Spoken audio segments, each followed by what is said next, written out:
Alright, so we are shooting a video with Tater today. Hope you guys can hear me. It's really windy here. Show you the progress we made with him being wild. Couldn't walk up and catch him. We pretty much had to rope him or corner him. And you can see he's still a little bit hesitant. But Emery just walked right up and caught him this morning. Still very reactive, not trusting humans very well, but she did a great job with him to go in and catch him. So once in a while he'll still kind of turn away and leave, but he comes right back. So as you can see, he's doing way better. So what I wanted to do with this video was show you, a lot of times you can tell exactly where the trauma or the abuse or whatever took place. And can you go back just a little farther so it's not so close up? So last night we were working with him, and Emery could get down to the side of him and he was comfortable rubbing his butt. But when you got up towards his withers, he got nervous and would move. So I wanted to get a video of this so everybody could see how you can kind of tell where they've had the issues they've had. Now see right there how he reacts a little bit when she goes down his side, and he's worse on the right hand side, so she's going to spend a lot of time on the right side of him. So as you can see, if she gets back to his hind end, he'll stand there pretty quiet and just let her rub. So if you have a horse like this that has real touchy places, you don't want to go directly to the place where they are nervous. You want to find a place where he's comfortable. So right there you can see he's cautious, but he's letting her scratch without trying to leave.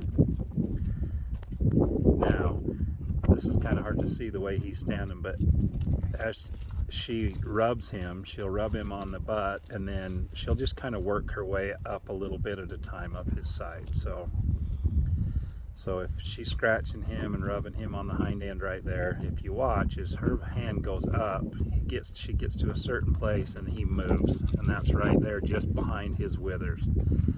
Now we don't know exactly what happened to him or why he does that, but that's his spot where he is not comfortable having humans. We can throw a flag around him, we can throw a sack around him, we can throw a rope around him, but having a human there he is not comfortable with. So what she's going to do is she's just going to rub his hind end where he's comfortable, let him relax, and then slowly she's just going to work up a little bit. Right there, he almost moved, but he didn't. So she's going to rub him there for a second and then go right back to his hindquarters. You don't want to stay there so long that he gets nervous. You just want to stay there for a few minutes and make sure he's relaxed, and then move back to where he's comfortable.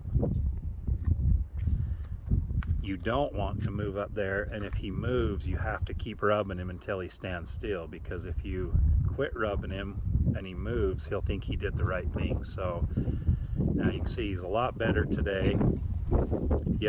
Last night late, if you got anywhere near his withers, he would walk and take off. So already today he's doing better, but he's definitely more comfortable with her back by his hindquarters.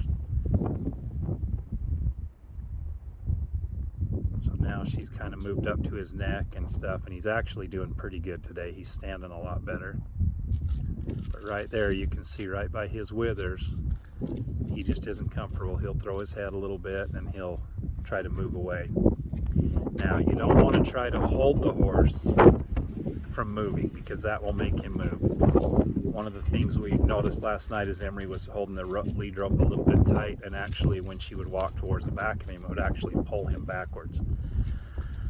So if you'll notice, she keeps the lead rope on a really loose, just a big droopy lead rope, and just follows him. If he moves, she just goes with him. She doesn't try to hold him in place.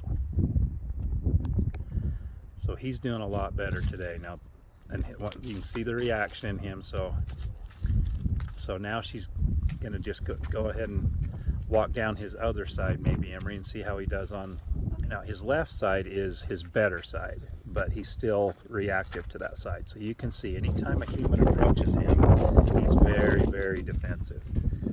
Even though we've handled him a lot at this point and got him to where we can catch him and everything, he's still really, really not super comfortable. So whatever's happened to him was pretty traumatic for him. But you can see he's standing pretty good today. He's always alert and always aware and very reactive if something happens. You'll see how he throws his head. So she just has to go to where he's comfortable and rub him, and then just slowly work her way up to where he'll stand and get more comfortable with it. So right there he's standing pretty good, and if you notice he's got his foot cocked, which is a good sign of relaxation. It's kind of a fake thing right now because he's still very alert. His ears are kind of back and he's paying really close attention, but he is more relaxed than he's ever been. So she's able to kind of rub down his sides now. Now you can see if he moves, she's got to go with him.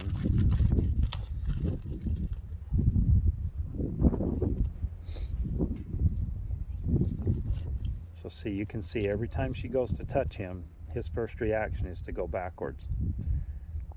Now she's going to ask him to come a step forward because at this point we don't want him to keep backing away. Normally with the horse, I would say just go ahead and keep rubbing them and follow them while they're backing up until they stop and relax. But with him, I think he would back 10 miles before he quit. So if you notice, she's asking for a step forward to come closer to him. She's not the one doing the work. She's asking him to come to her. Because if she goes to him and he keeps backing up, he can just go for as long as he wants. So she's just got pressure on him, and when he takes a step or even leans forward, she'll release that pressure to let him know he did the right thing. So right now he's being got a little bit of tension on that rope, and he's getting pretty close to her right now, so that's where he's not comfortable. So she'll just wait for that step forward. There was a little step forward and she released him. Every time he steps backwards, she's going to bring him back forward again, because we've got to let him know that backwards is not the answer. There, right there, you can tell he's still pretty defensive. He wants to like it, he just doesn't yet. So she'll just yield his hindquarters and let him face. Now go ahead and just go down his right side again. And with him, she's found that to try to sneak around him doesn't work. You just have to walk up and start petting him. If you try to walk up slow and sneak up to him, it makes him really nervous. So I think this horse has had every wrong thing taught to him that could possibly be done. And now we're trying to undo all that. So we've been working on him about 2 weeks now, and if you watch the other videos, you could not even get close to this horse. We had to rope him to catch him. So you can see he's gotten a lot quieter, even though he's still really, really defensive. But as you can see, she's getting up to his withers now, and he's kind of standing in place going, that feels pretty good. So the secret to this is not start where he's scared. You got to start in a place where he's comfortable and then move forward and let him get comfortable with it. So anyway, that's kind of where he's at right now. We're making progress with him every day, and we'll keep posting videos, and so you guys can see the changes in him. It's a lot easier to take a horse that's never been worked with and get them trained than it is to take one that's been abused, because they have so many spots where they're not comfortable. So we'll keep you posted and keep doing videos.